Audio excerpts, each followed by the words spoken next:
The tragedy of Barb's death isn't just the physical pain, though being dragged into a cold, dark dimension and hunted by a faceless monster is terrifying. The real pain here is the loneliness. She dies screaming for Nancy, who is too busy to hear her. And when we finally see her body later, it's not pretty.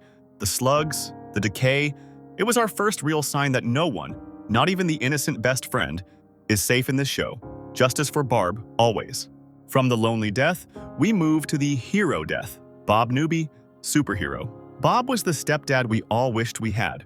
He was goofy, he loved puzzles, and he treated Joyce like a queen. In Season 2, when the Demodogs take over Hawkins' lab, Bob volunteers to reset the breakers. He's not a soldier, he's a Radio Shack manager, but he does it anyway. He makes it past the dogs. He gets to the lobby, he sees Joyce, he smiles. We all smiled. We thought, he did it. He's actually going to make it. And then, crunch.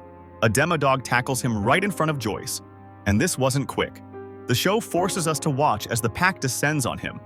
It is brutal, bloody, and absolutely heartbreaking because he was so close to the door. Bob didn't have superpowers, he just had a big heart. And that's exactly why it hurts so much to watch it stop beating. If Bob's death broke your heart, this next one shattered it into a million pieces. Dr. Alexei. Alexei was a Russian scientist who barely spoke English, but he spoke the universal language of Cherry Slurpees and Looney Tunes. He defected to the Americans, bonded with Murray, and for the first time in his life, he was having fun. He wins a giant Woody Woodpecker doll at the fair. He turns to Murray, excited like a little kid, shouting, "It's not rigged!" The pure joy on his face is infectious. And then, Grigory, the Russian Terminator, walks by. Pie, one silenced shot to the chest. Alexei looks down, confused. The light fades from his eyes while the carnival music keeps playing. He died holding that stuffed bird, surrounded by people who didn't even notice he was falling. He just wanted to be an American citizen. Rest in peace, Smirnoff. Now, let's talk about redemption. Billy Hargrove. For 2 seasons, Billy was the worst. A bully, a raxed, just a generally angry guy. But in Season 3, he gets possessed by the Mind Flayer. We learn about his abusive childhood, his mother leaving him, and we start to understand why he is the way he is. In the finale, 11 helps him break the mind control. For the first time, Billy chooses to do the right thing. He stands between the massive Meat Flayer monster and the kids, and he pays the price. The monster impales him. Once, twice, multiple times. Billy takes a beating that would kill a superhero. He holds the line just long enough to save everyone. He dies on the floor of the mall, apologizing to Max. It's a painful death physically, sure, but emotionally? It's complicated. We hated him, then we pitied him, and finally, we respected him. All right, Season 4. The Duffer Brothers clearly woke up and chose violence because the deaths in this season, they are straight-up body horror. And it starts with Chrissy Cunningham. Chrissy is the queen of Hawkins High, but she's secretly struggling with deep trauma. She goes to Eddie Munson for help, or rather, for something to take the edge off. She gets trapped in a trance by Vecna. In the real world, her eyes roll back. She starts levitating. Eddie is freaking out, and honestly, so were we. And then it happens. Her jaw snaps. Her arms twist backward. Her eyes, let's not talk about the eyes. She is crumpled up like a piece of paper. This death was shocking because it happened in Episode 1.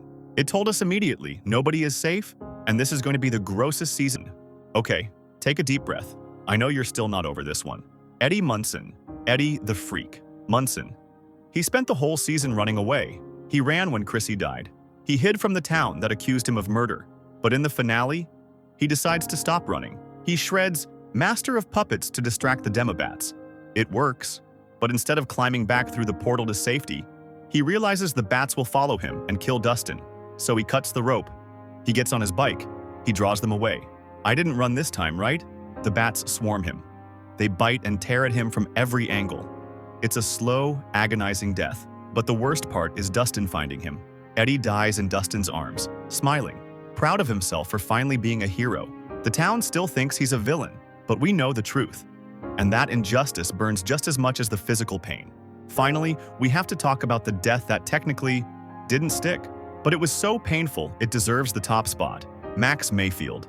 We knew Vecna was coming for her.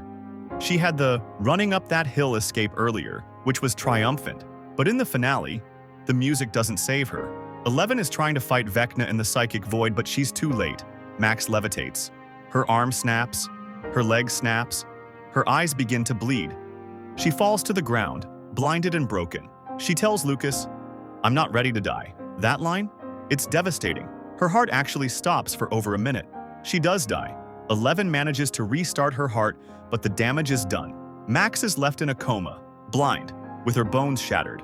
It was the most brutal, prolonged torture scene in the show's history, and it left the heroes and us completely defeated. Stranger Things isn't just a sci-fi show. It's a masterclass in emotional trauma. From Barb's lonely end to Eddie's heroic sacrifice, every death leaves a scar. With Season 5 being the final chapter, we have to ask, who is next? Will Steve Harrington finally bite the dust? Will 11 survive the final battle? Let me know in the comments. Which death made you cry the most?